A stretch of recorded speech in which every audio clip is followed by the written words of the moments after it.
Her couture gown felt like a gilded cage, the diamonds around her neck a beautiful glittering leash. Isabella Vance stood on the most famous red carpet in New York, a radiant, pregnant goddess to the world. But the smile on her husband's face was a mask, and the words he whispered in her ear were pure venom. In front of 100 flashing cameras, he would not just break her heart. He would shatter her dignity, leaving her alone and humiliated under the cruel glare of the spotlight. He thought he was pushing aside nobody. He had no idea he was about to unleash a storm. For Isabella wasn't just his pregnant wife. She was the hidden secret of the most powerful man in the city, and her father was about to change the world to get his daughter back. The air in the back of the Rolls-Royce Phantom was thick with an artificial lemon-scented chill that did nothing to cool the tension. Isabella Vance rested a protective hand on the gentle swell of her 6-month pregnancy bump. The silk of her custom seraphine gown, cool against her skin. Beside her, her husband, Elliot Vance, was a portrait of predatory calm. His jaw was set, his eyes fixed on the glittering Manhattan skyline as their car inched through traffic towards the annual Phoenix Charity Gala at the Metropolitan Museum of Art. To the outside world, they were the golden couple. Elliot Vance, the charismatic real estate mogul, whose star was on a meteoric rise, and his beautiful soft-spoken wife, Isabella. Their life was a curated collection of magazine covers, charity boards, and envious whispers. But inside the soundproofed luxury of their car, the reality was a cold, desolate landscape. Isabella. "For God's sake, sit up straight," Elliot murmured, not even glancing at her. His voice was a low, perfectly modulated critique. "You're slouching. It makes the dress look cheap, and it accentuates your condition." Isabella's hand tightened on her belly. "I'm pregnant, Elliot. My back hurts. Excuses." He sighed, finally turning to her. His eyes the color of a winter sky raked over her. "I paid a fortune for that dress. The least you can do is wear it properly. And the necklace, is it fastened correctly? It looks slightly off-center." She reached up her fingers, fumbling with the clasp of the Riviera diamond necklace he had gifted her. It felt less like a gift and more like a set of shackles. "It's fine, Elliot." "It's not fine," he snapped, his voice dropping to the dangerous whisper she knew so well. "Nothing is ever just fine with you, is it? It's always good enough." "We are not good enough people, Isabella. We are exceptional. Or rather, I am. You are merely a reflection of me. Tonight, that reflection needs to be flawless." Isabella bit her lip to stop the tremor. This was their ritual before every public event. The systematic dismantling of her confidence piece by piece until she was nothing more than a beautiful, compliant doll on his arm, too nervous to say or do anything that might detract from his spotlight. She had met Elliot 2 years ago, a whirlwind romance that swept her off her feet. He was charming, ambitious, and utterly intoxicating. She, a quiet art history graduate working at a small gallery, was dazzled. Her father had warned her. Arthur, a man of few words and even fewer social graces, had taken an instant dislike to Elliot. He was a self-made logistics consultant, comfortable but not fabulously wealthy, and fiercely protective of his only daughter since her mother's death years ago. "He's a peacock," Bella Arthur had said, his voice gruff over the phone from his quiet home in upstate New York. "All flash and no substance. A man who needs to be seen that badly is hiding something ugly." Isabella had dismissed it as a father's overprotectiveness. She was in love. Now trapped in this loveless, gilded cage, Her father's words echoed in her mind like a prophecy. Elliot's ambition wasn't just a driving force. It was a consuming fire, and he was more than willing to use her as kindling. He had slowly, methodically isolated her from her old friends, and even from her father, complaining about the long drive and Arthur's provincial attitude. The car finally pulled up to the curb. The roar of the crowd and the blinding supernova of camera flashes instantly filled the space. An attendant in a crisp uniform opened Elliot's door. He slid out a practiced $1 million smile, instantly materializing on his face. He extended a hand back into the car, not for her, but for the cameras. It was a gesture of performative chivalry. As she took his hand and emerged from the car, the flashes intensified. She could hear the reporters shouting their names. Elliot, Mr. Vance over here. Isabella. You look stunning. For a moment, bathed in the artificial daylight, she felt a surge of hope. Maybe tonight would be different. Maybe the magic of the evening, the joy of their coming child, would soften him. Elliot leaned in close, his lips brushing her ear. His smile didn't waver as he whispered, "Remember what I told you. Smile, nod, and don't speak unless you're spoken to. Your opinions are not what they're here for." The hope died as quickly as it had come. The diamonds around her neck felt impossibly heavy. He led her onto the red carpet, his hand a firm, proprietary grip on the small of her back.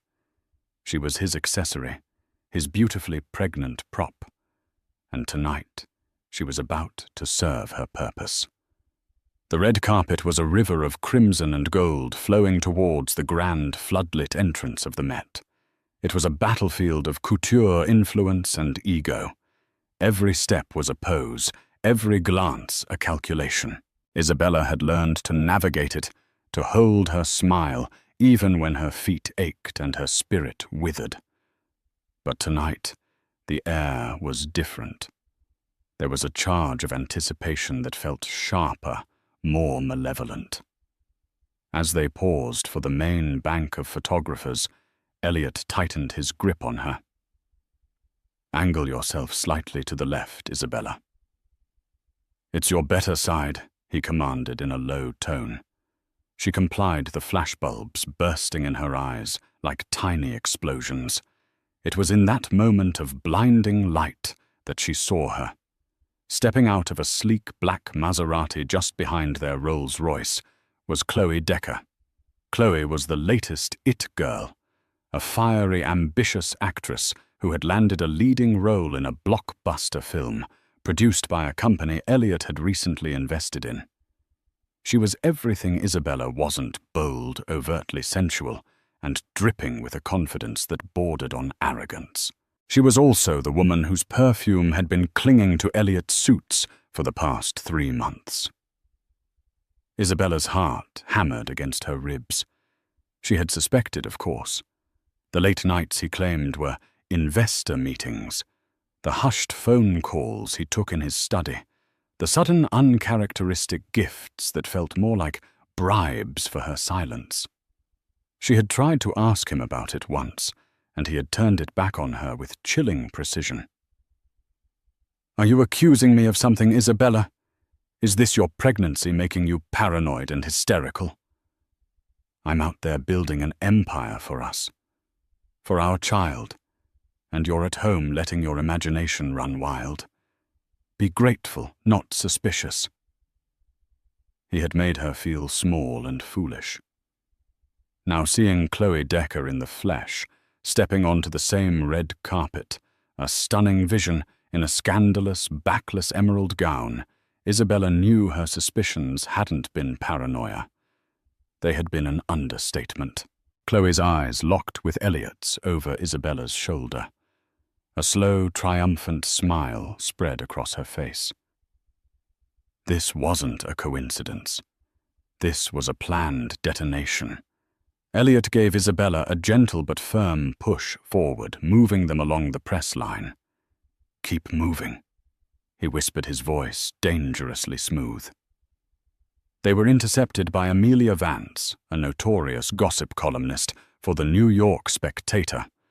Her smile was as sharp as her pen. "Elliot, Isabella. The couple of the hour. Isabella, pregnancy suits you. You are absolutely glowing." Before Isabella could offer a polite thank you, Elliot laughed. It was a loud, dismissive sound that drew the attention of everyone nearby. "She's certainly glowing, Amelia," he said, his eyes glinting with malice. "It's amazing what a few extra pounds can do. I keep telling her we'll need to hire a team of the world's best trainers to get her back into a respectable shape after the baby arrives. A Vance must always look the part after all."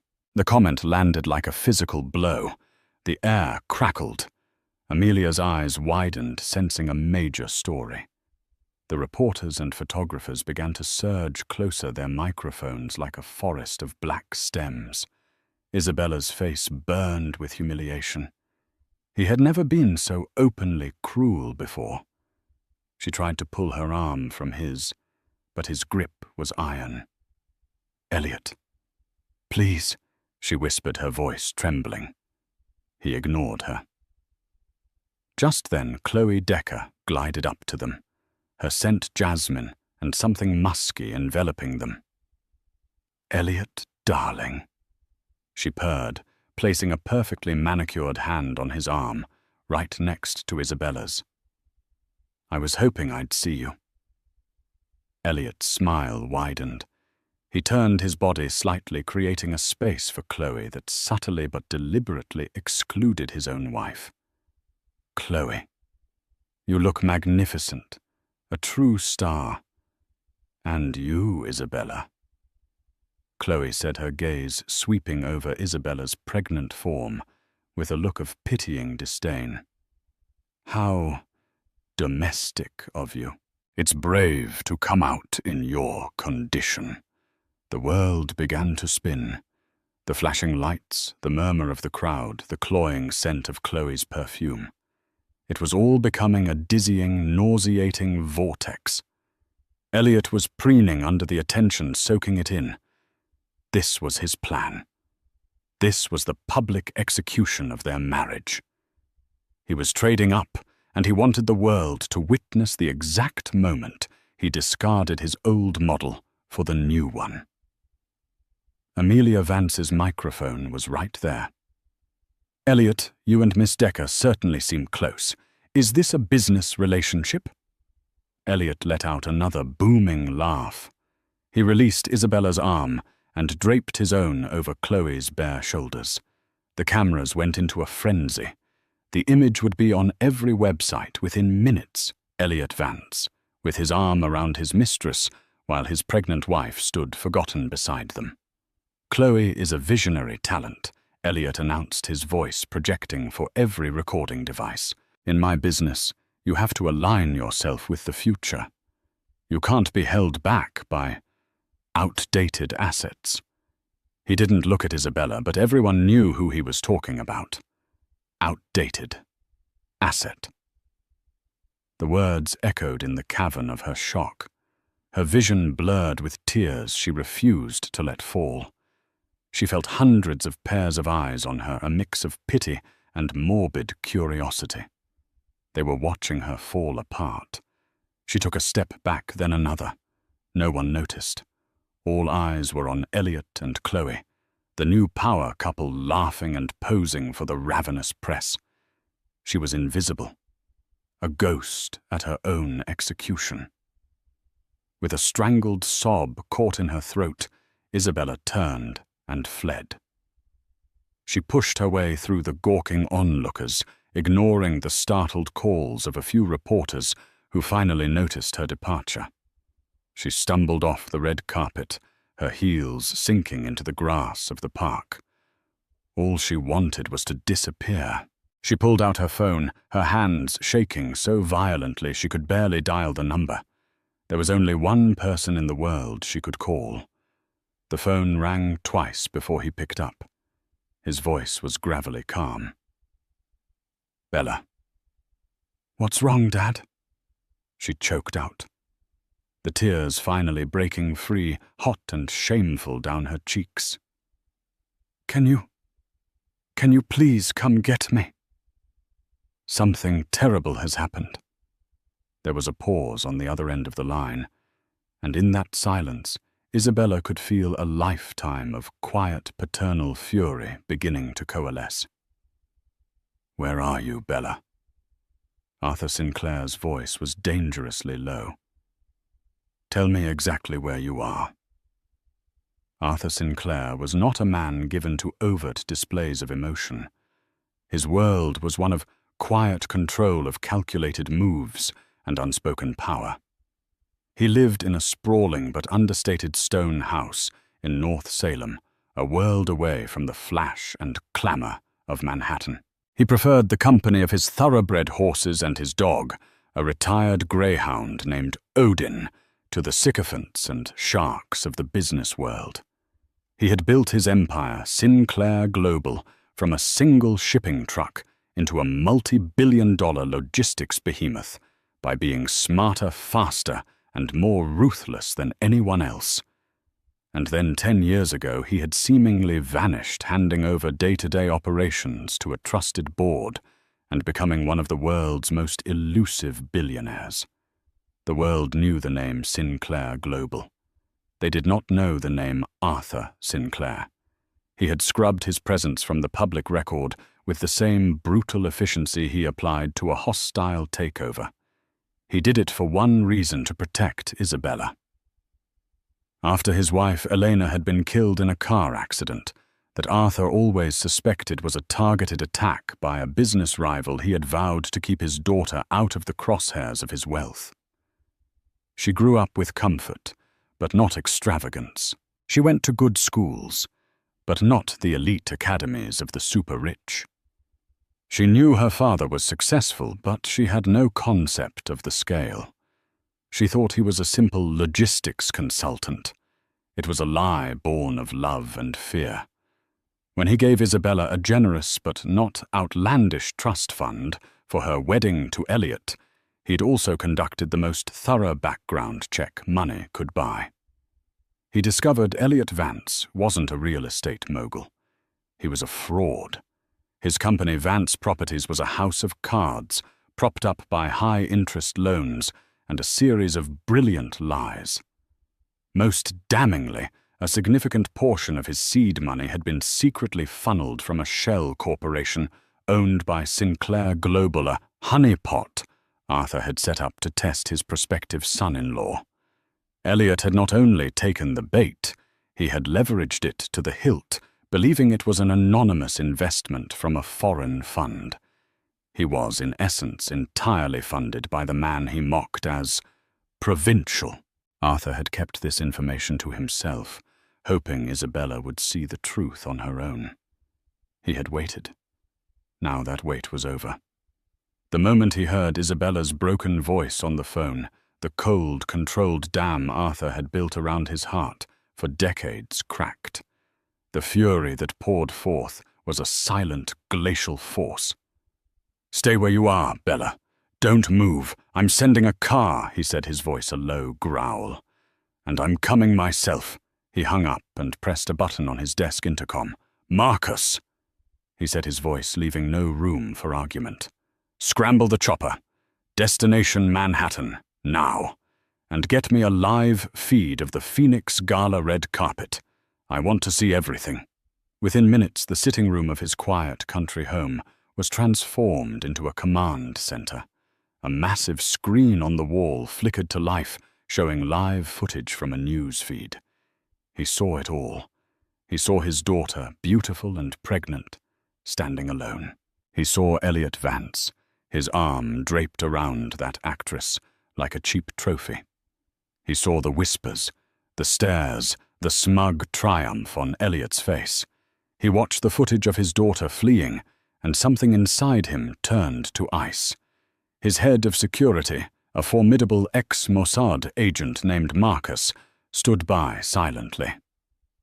"So the car for Ms. Vance is 5 minutes out. The helicopter is on the pad." Arthur didn't take his eyes off the screen. Elliot was now inside the gala, laughing with a group of men, Chloe Decker clinging to his arm. He looked like the king of the world. "Reroute my car," Arthur said, his voice flat. "I'm not going to the pickup point. I'm going to the gala." Marcus hesitated for a fraction of a second. "Sir, your security protocol is suspended." Arthur cut him off. "Get me David Brown on the line." David Brown was the CEO of Sinclair Global, the public face of the company. He was also on the board of the museum hosting the gala. A few moments later, Brown's voice, flustered, came through the speaker. "Arthur, is everything all right? I'm at the event now." David Arthur said, his voice like the grinding of tectonic plates. "You are going to walk over to the event coordinator. You are going to tell them that in 10 minutes I will be taking the stage. They will interrupt the current speaker, and they will hand me a microphone. There is no room for discussion. Is that understood?" There was a stunned silence on the other end. David Brown knew that Arthur Sinclair hadn't made a public appearance in over a decade. For him to do so now unannounced at the most high-profile event of the year, something seismic was happening. "Yes, Arthur." "Understood." Arthur stood up, shrugging on a simple, dark, tailored jacket over his cashmere sweater. He looked out of place for a black tie event, but he knew that in a few minutes no one would care what he was wearing. He walked out of the room without a backward glance. Odin the Greyhound rising silently to follow him to the door. As he strode toward the waiting helicopter, the rhythmic thumping of the blades beating against the night air. He wasn't just a father coming to rescue his daughter. He was an emperor marching to war. Elliot Vance had built his pathetic little kingdom on sand using Arthur Sinclair's money and breaking his daughter's heart in the process. Arthur was about to unleash the ocean. The Grand Hall of the Metropolitan Museum of Art was a symphony of clinking champagne glasses, polite laughter, and the self-congratulatory hum of the city's elite. A senator was at the podium droning on about philanthropic duty. Elliot Vance was in his element, holding court near the main bar. He had Chloe on one arm and a glass of vintage Dom Perignon in his hand. He felt untouchable. Isabella's tearful departure had been a minor, messy detail, easily spun into a narrative of an overly emotional pregnant woman having a moment. He was already crafting the story for the press. He was in the middle of a self-aggrandizing anecdote when a subtle shift occurred in the room's atmosphere. The senator at the podium faltered, looking confusedly towards the side of the stage. A man in a tuxedo, the event organizer, was speaking urgently to him. The senator nodded, looking bewildered, and stepped away from the microphone. "Ladies and gentlemen," the organizer said, his voice strained, "we have an unscheduled addition to our program. Please welcome Mr. Arthur Sinclair." The name hung in the air, met with a collective, confused silence. Sinclair. A few people in the finance and industrial sectors exchanged baffled looks. The Arthur Sinclair. The ghost. The myth. It had to be a mistake. Then he walked onto the stage. He was not what they expected. He wasn't wearing a tuxedo. He was dressed in dark trousers, a simple sweater, and a jacket. He looked more like a university professor than a titan of industry. But there was an aura around him, an absolute, unshakable gravity that commanded the attention of every person in the room. The hall fell utterly silent. Elliot Vance froze his glass halfway to his lips. He squinted at the stage. The name sounded vaguely familiar, but he couldn't place it.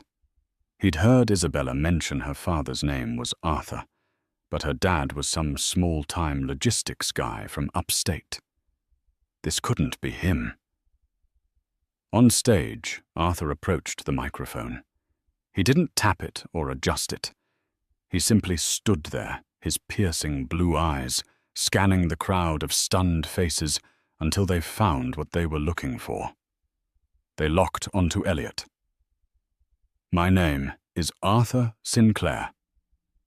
He began his voice, calm and clear, amplified throughout the cavernous hall. There was no tremor, no anger, just the salt-hard weight of immense power. "For those of you who don't know me, I am the founder and sole owner of Sinclair Global."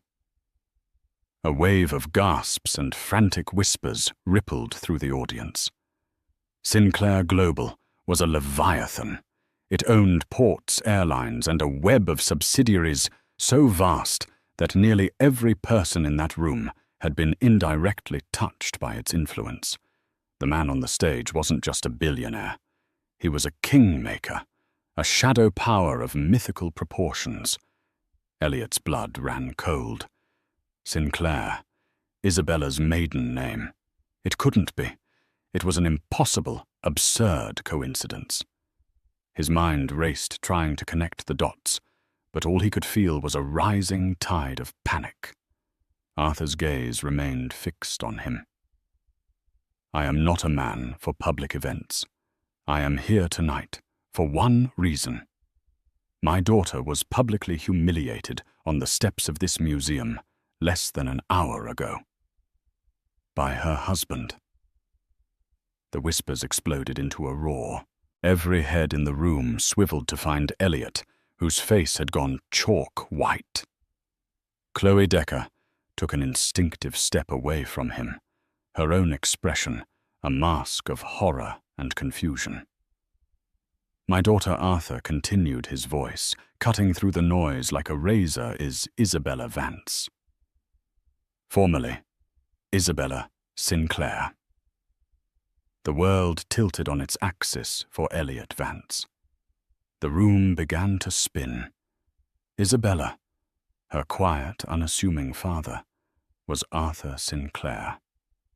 The anonymous investor, the source of all his capital, the foundation of his entire fraudulent empire, was the man he'd been mocking for 2 years. "It has come to my attention," Arthur said, his voice dropping slightly, making the chilling words even more impactful, that Mr. Vance has been telling people he is building an empire. A commendable ambition. However, it's important to give credit where it's due. Vance Properties was funded, and is for all intents and purposes owned by a series of shell corporations that report directly to me. Elliot Vance doesn't own an empire. He has been managing a small experimental department of my company. And tonight, his position has been terminated. The collective gasp was sharp and visceral. It was a public execution more brutal and complete than anything Elliot could have ever conceived. He was not just a philanderer. He was a fraud, a puppet whose strings had just been publicly severed. Chloe Decker didn't just step away. She practically recoiled from him as if he were radioactive. The men who had been laughing at his jokes moments before now stared at him with contempt. He was a pariah. But Arthur Sinclair wasn't finished. He let the revelation sink in, letting Elliot drown in the silent judgment of his peers. Then he delivered the final world-altering blow. "I have spent years in the shadows to protect my daughter from the burdens and dangers of my wealth. Tonight, I see that I was wrong. The greatest danger to her was not my fortune, but a man who sought to exploit her without it. That ends now." He paused, letting his eyes sweep across the room, a king addressing his court. "Effective immediately, I am restructuring the primary trust of Sinclair Global. I have one child and one heir. As of this moment, 100% of my controlling shares and personal assets will be transferred to her name. Isabella Sinclair is now the majority shareholder and sole heir to the Sinclair Global fortune. Any man, woman, or corporation in this room who wishes to do business with my organization in the future would do well to remember who they are truly dealing with. He set the microphone down. He didn't wait for applause. He simply turned and walked off the stage, leaving behind a scene of absolute pandemonium. Elliot Vance stood frozen, his champagne glass slipping from his nerveless fingers and shattering on the marble floor. The sound was lost in the cacophony. He had tried to discard his outdated asset, and in one single devastating speech, her father had made Isabella Vance arguably the most powerful woman in the room, if not the entire city. And he, Elliot Vance, was less than nothing. The morning after the Phoenix Gala was a media apocalypse. Every major news outlet, from the Wall Street Journal to the trashiest online tabloids, led with the same story.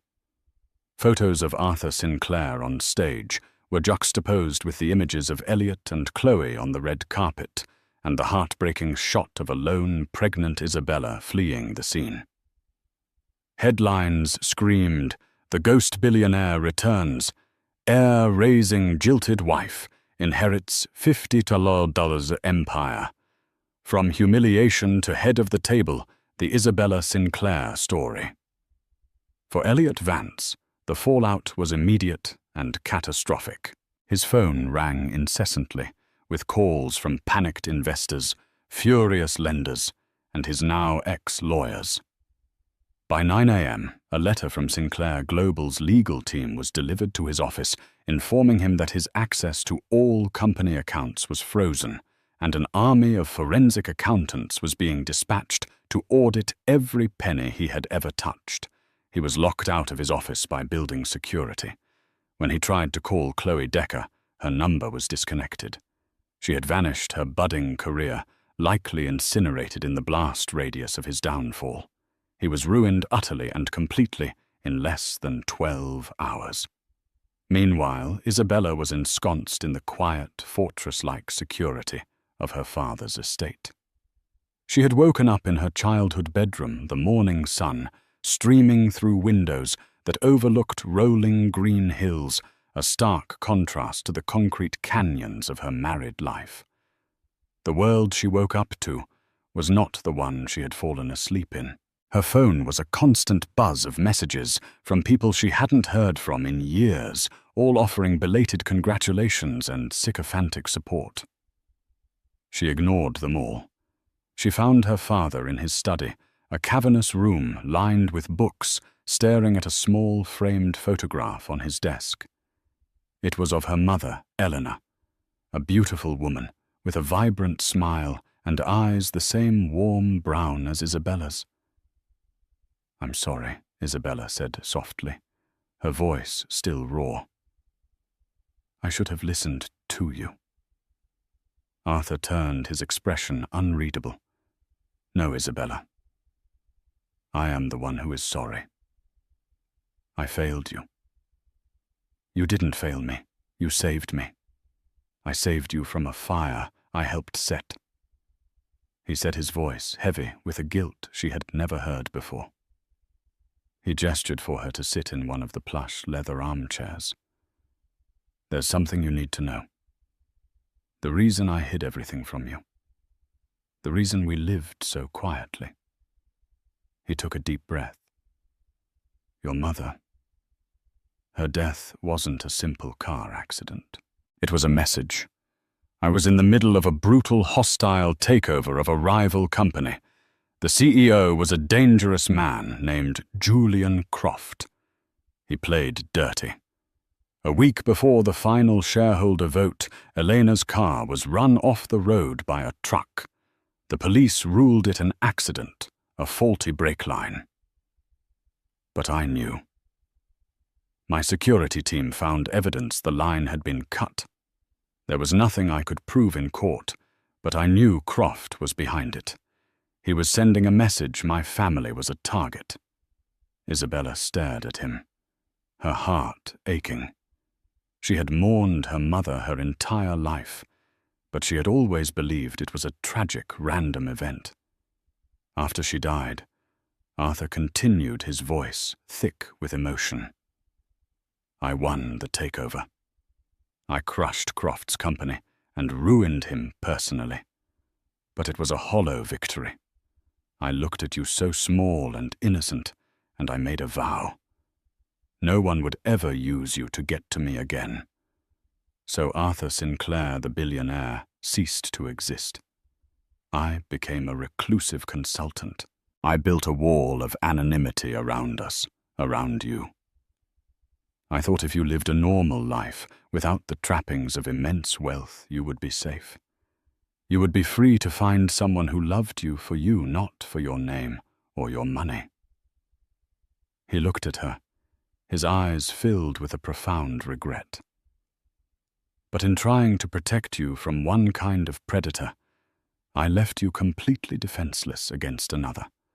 Elliot didn't want the Sinclair fortune because he never knew it existed. He just wanted a beautiful, gentle wife with a respectable but not intimidating family connection. He wanted someone he could control. My secrecy, my lie. It made you the perfect target for a man like him. I am so sorry, Bella. The revelation washed over Isabella, a wave of understanding and sorrow. Her father's distance, his quiet nature, his aversion to the spotlight, it wasn't a rejection of her, but a desperate, misguided attempt to protect her. He had carried this terrible secret, this burden of grief and guilt alone for all these years. She rose from her chair and walked over to him, wrapping her arms around his shoulders. He was a powerful, formidable man who had just shaken the foundations of New York society. But in that moment, he was just a grieving husband and a father who feared he had failed his child. "You didn't fail me, Dad," she whispered, resting her head against his. "You gave me a real childhood. You gave me a chance to be a person, not a headline. And last night, you gave me back my life." He finally put his arms around her, holding his daughter and his unborn grandchild, the future of his legacy. The walls he had built for decades were finally coming down. The secret was out, and the world had changed forever. But now, for the first time, they would face it together. In the week that followed the gala, a team of the world's most formidable lawyers, all on Arthur Sinclair's payroll, descended upon Isabella's life. They came armed with pre-prepared divorce petitions, asset seizure notices for Elliot, and a mountain of corporate documents that represented the keys to the Sinclair global kingdom. The world expected a bloodbath, a messy public divorce where the jilted wife would take her husband for every last cent. But Isabella wanted something else. She wanted closure, not just revenge. 2 weeks after that fateful night, she agreed to meet Elliot. Not in a lawyer's office, but in the vast, empty penthouse they had once shared. He was a changed man. The arrogant swagger was gone, replaced by a desperate, haunted look. He had lost weight, and his expensive suit hung on him like a shroud. He was standing by the floor-to-ceiling windows, looking out over a city that no longer belonged to him. "Isabella," he said, his voice raspy. "They've taken everything. The accounts, the cars, even the club memberships." Isabella stood calmly by the door, her hand resting on her stomach. She felt no pity, only a profound sense of finality. "They weren't yours to begin with, Elliot. They were all on loan from my father." He turned to face her, his eyes pleading. I know what I did was unforgivable. Chloe, the things I said. I was a fool, Bella. I was blinded by ambition. But I loved you. In the beginning, I really did.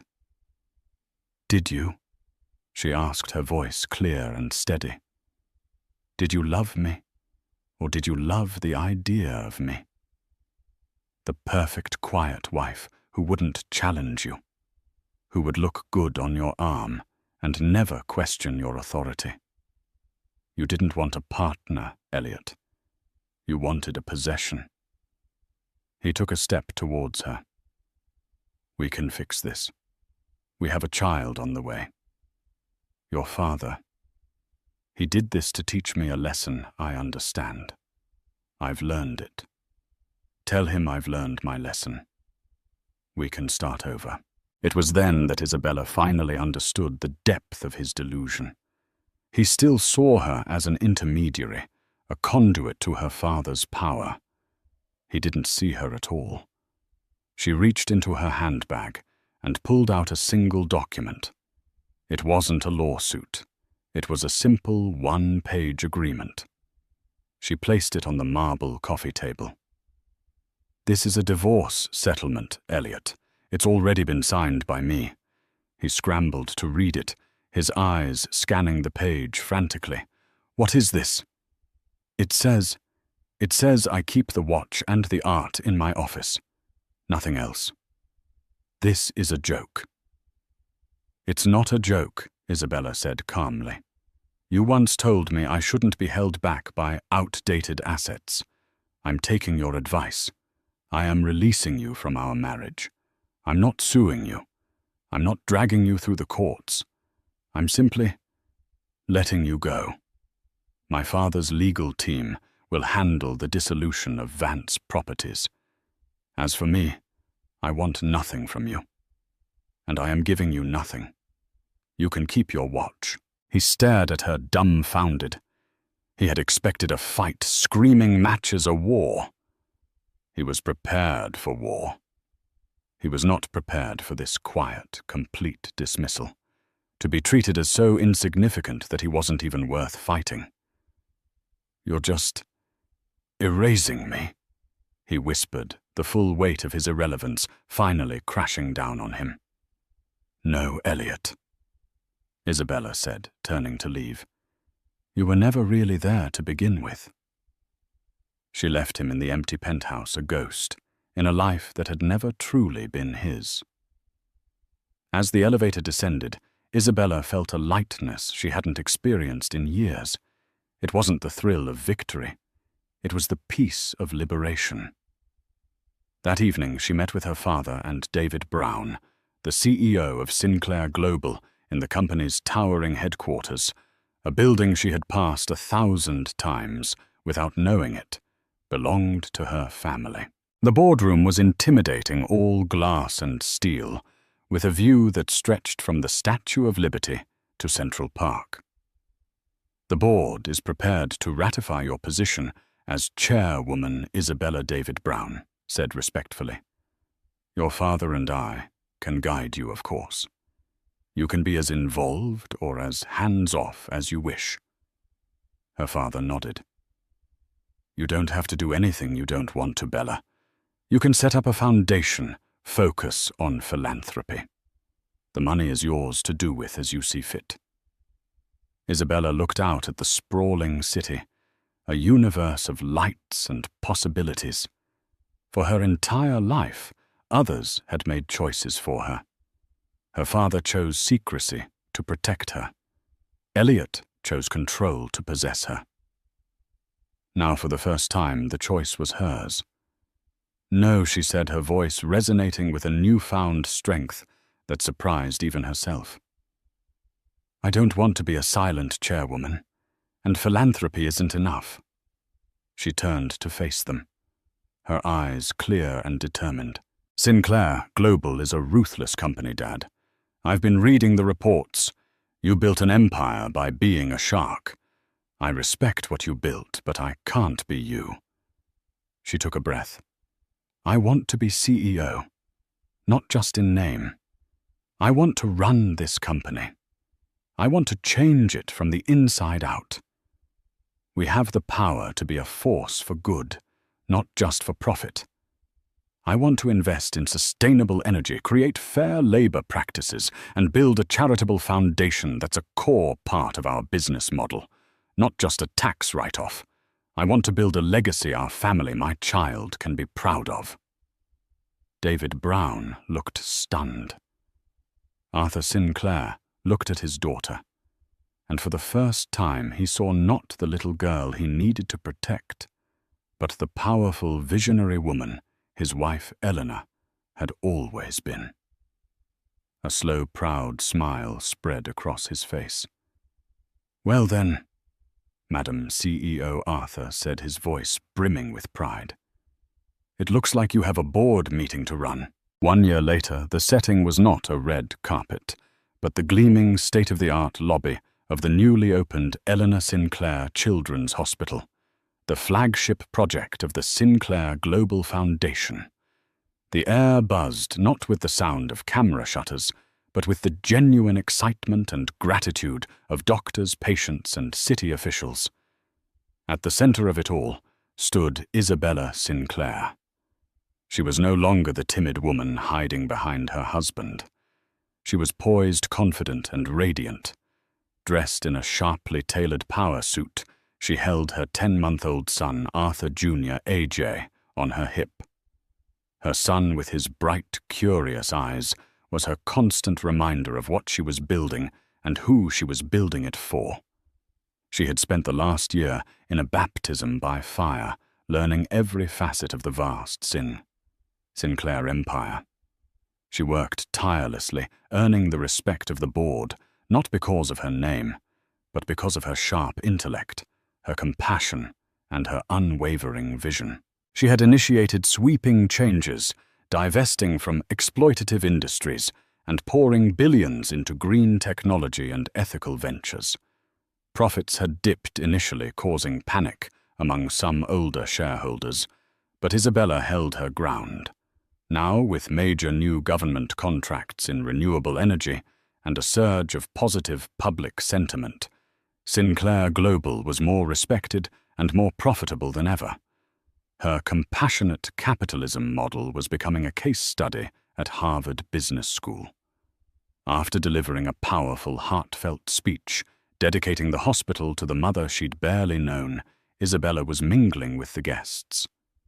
She moved with an easy grace, discussing pediatric oncology with the chief of surgery in one moment and cooing at her son in the next. She saw her father across the room watching her.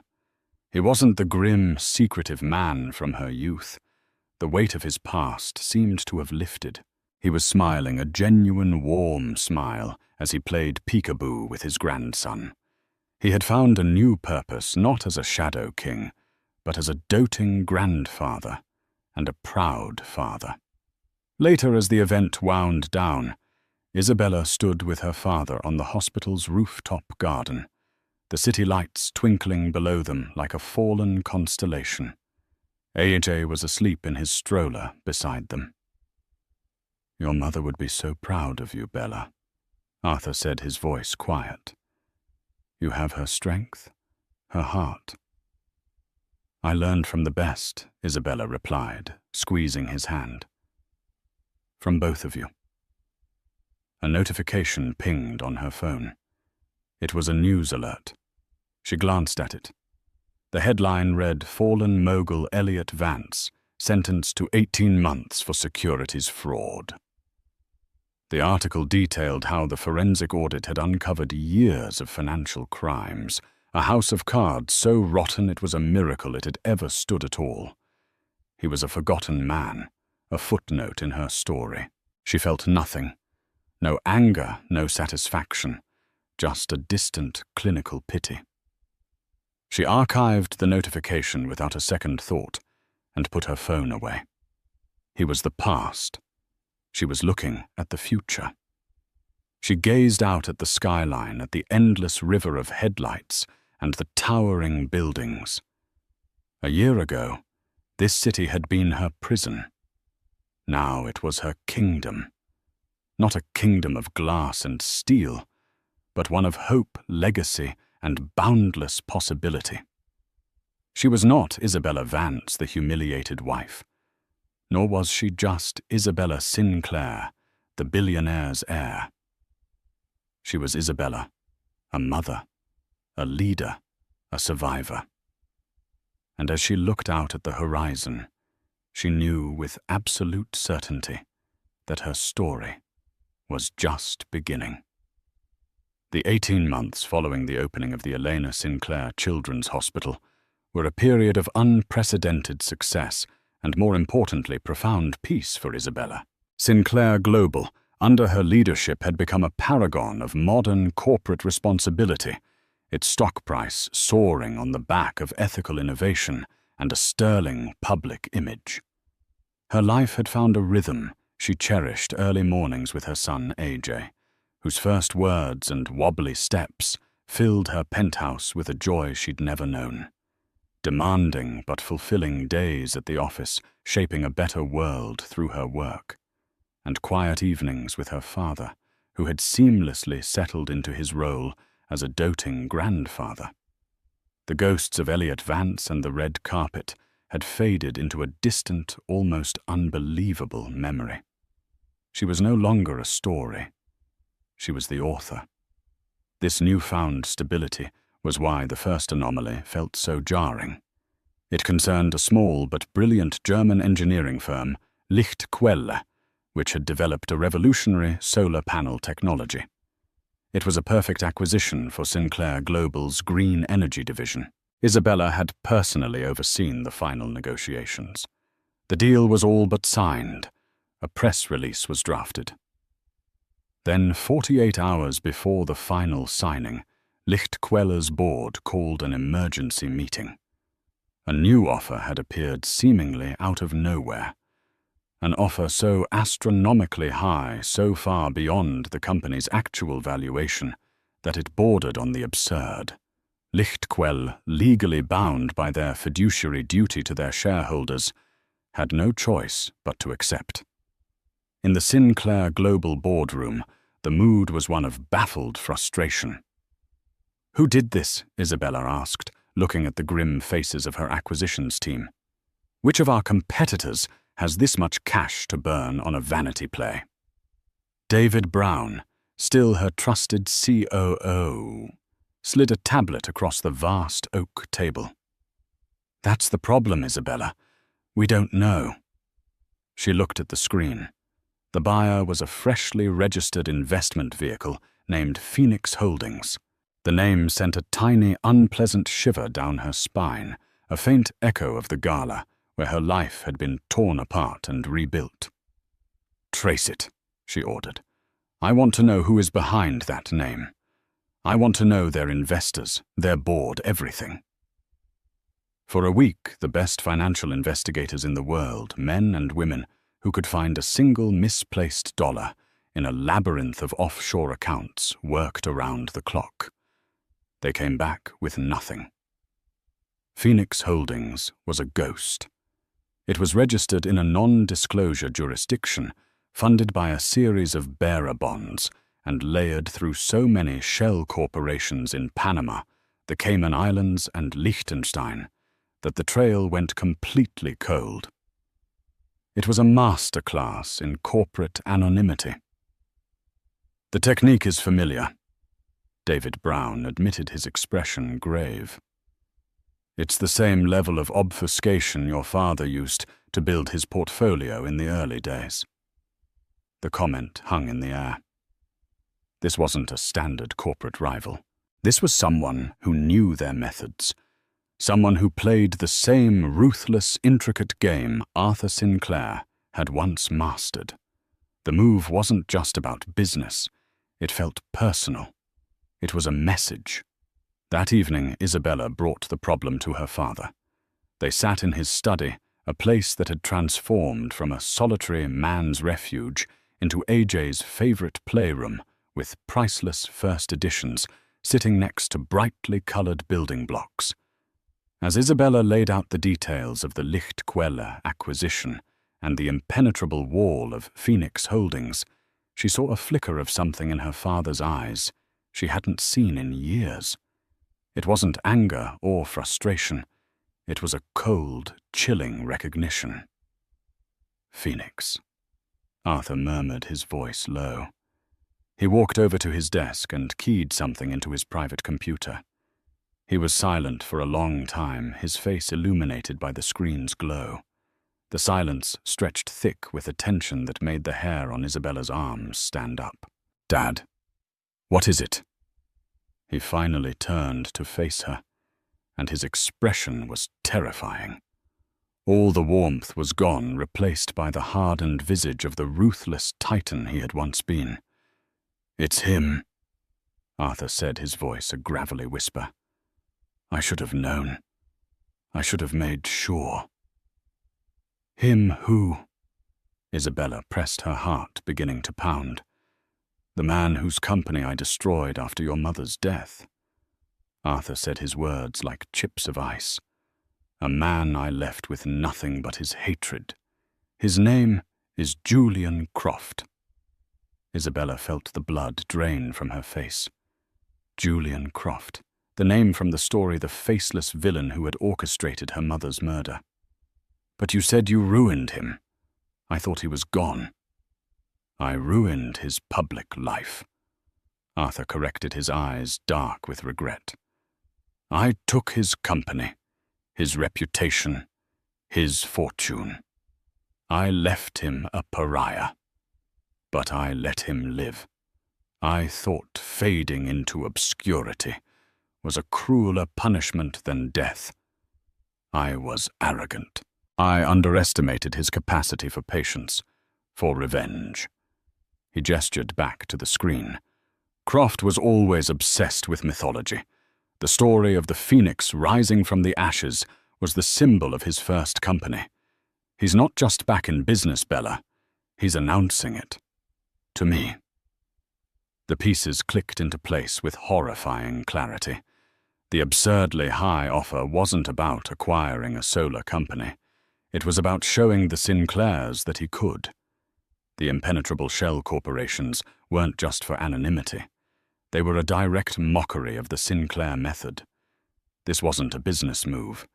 It was the first move in a war.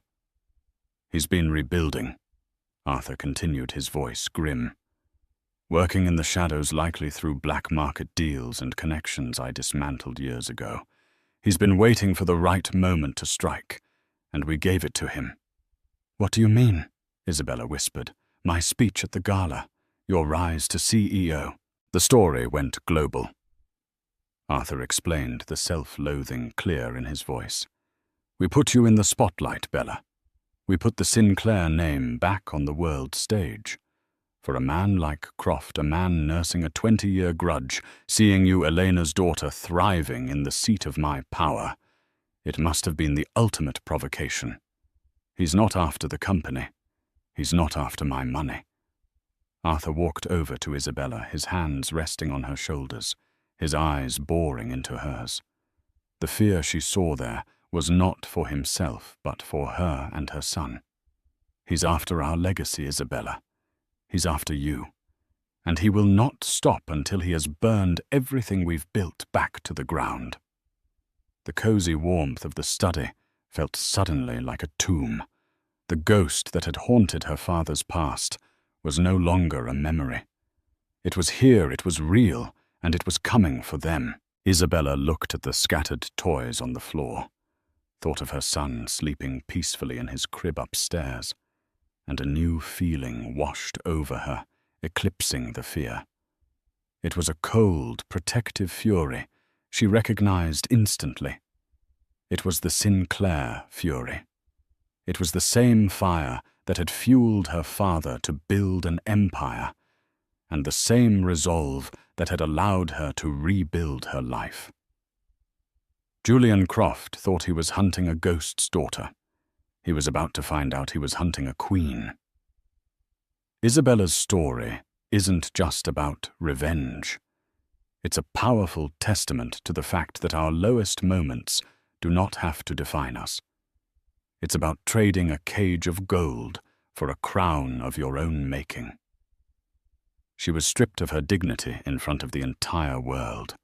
But in that moment of absolute humiliation, she found the path back to herself, uncovering a strength she never knew she possessed. Her journey from heartbreak on the red carpet to the head of the boardroom reminds us all that true power isn't about the name you carry or the money you inherit. It's about the choices you make when you finally have the freedom to decide your own worth. If Isabella's journey from a pawn in someone else's game to the queen of her own empire inspired you, please show your support by hitting that like button. Share this story with someone who needs a reminder of their own inner strength. And for more incredible stories of resilience and triumph, make sure you subscribe to our channel and ring that notification bell. Thank you for listening.